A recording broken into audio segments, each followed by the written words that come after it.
Hello friends, welcome to A to J Kitchens. இன்னைக்கு நம்ம பார்க்க போறது மட்டன் சுக்கா. இது செய்யறதுக்கு தேவையான பொருள் என்னன்னு ஃபர்ஸ்ட் பாத்தறலாங்க. மட்டன் 300 மட்டன் வாங்கி வச்சிருக்கேன்.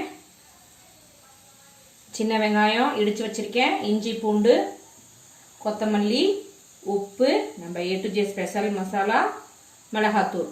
இதுதாங்க இதுக்கு தேவையான பொருள். எப்படி செய்யலாம்னு பார்க்கலாம். அதுக்கு முன்னாடி நம்ம சேனலை சப்ஸ்கிரைப் பண்ணாதவங்க ப்ளீஸ் சப்ஸ்கிரைப் பண்ணுங்க, நம்ம சேனலை சப்போர்ட் பண்ணுங்க. குக்கர் வச்சுக்கலாம். குக்கர் வச்சுட்டு கொஞ்சமா எண்ணெய் 2 டேபிள் ஸ்பூன் அளவுக்கு எண்ணெய் ஊத்துங்க. ஊத்திட்டு சின்ன வெங்காயம் இடிச்சு வச்சிருக்கோம் பாருங்க.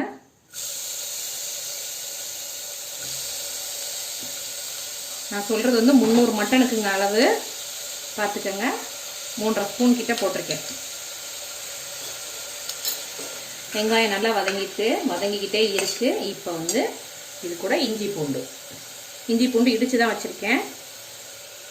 அது 2 ஸ்பூன் போடுறோம்.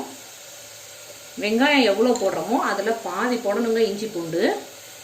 வெங்காயம் 4 ஸ்பூன் கிட்டால போட்டேன். இப்போ இஞ்சி பூண்டு 2 ஸ்பூன் போட்டிருக்கேன். நல்லா வதங்கட்டும். இஞ்சி பூண்டு நல்லா வதங்கிருச்சு. இப்போ மட்டன் போட போகிறோம். மட்டனை நான் கொஞ்சம் சின்னதாக கட் பண்ணி வச்சுருக்கேன். நீங்களும் ஓரளவு ரொம்ப பெருசாக இருந்துச்சுன்னா சின்னதாக கட் பண்ணி வச்சுக்கோங்க. ஏன்னா நம்ம மட்டன் சுக்காங்கிறப்ப குட்டி குட்டியாக இருந்தால் தான் நல்லாயிருக்கும். மட்டன் போட்டுட்டு இப்போ நல்லா அந்த வெங்காயம் இஞ்சி பூண்டு கூட நல்லா சேர்த்து வதக்கணுங்க.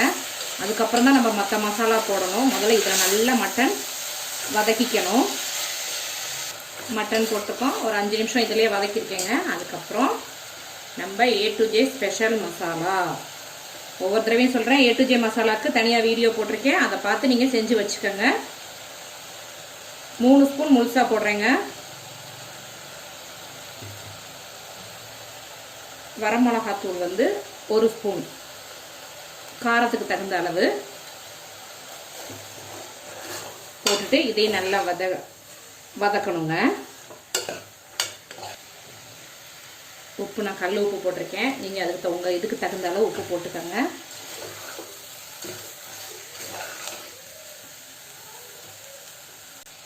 இப்போ எல்லாமே போட்டாச்சு. உப்பு எல்லாமே போட்டோம். கொஞ்சம் நேரம் வதங்கிடுச்சு. இப்போ தண்ணி ஊற்றி இதுக்கு தேவையான அளவு தண்ணி ஊற்றி மட்டன் நல்லா அந்த மசாலாவோட சேர்ந்து வேகணுங்க.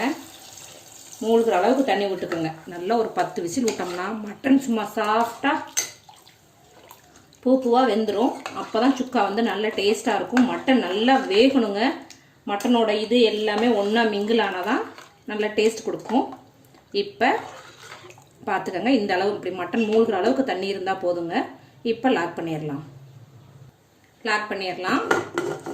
மூடி வச்சு நல்லா 10 விசிலுக்கு விட்டுருவோங்க.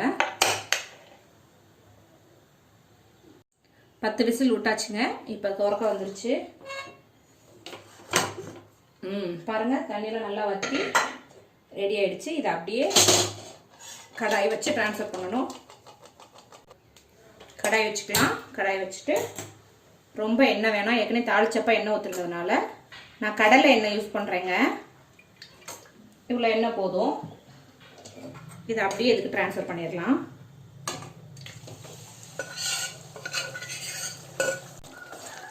பாருங்க, இதெல்லாம் அப்படியே ட்ரான்ஸ்ஃபர் பண்ணியாச்சு. இது நல்லா ட்ரை ஆனதுக்கப்புறம் இறக்கிட்டா மட்டன் சுக்கா ரெடிங்க. கண்டிப்பாக ட்ரை பண்ணி பாருங்கள். ரொம்ப நல்லா வரும். சாம்பார் சாதம் இது மாதிரி சைடிஷ்க்கு செம்மையாக இருக்குங்க.